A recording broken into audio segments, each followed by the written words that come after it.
ఏడేడు జన్మాల బంధాలతో ఈనాడు నీడు పండించనా మరి తయారయ్యే ఉన్న వయ్యారంగా సయ్యత్తు ఒళ్ళోకి వాలంగా చూసుకొచ్చానమ్మా చూడు ఉత్సాహంగా చిన్నారి వన్నెల్ని ఏలంగా ప్రతిక్షణం పరవశం కలగగా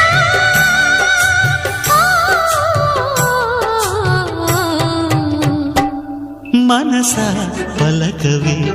మధుమాసపు కోయిలవై చెలివే తెలుపవే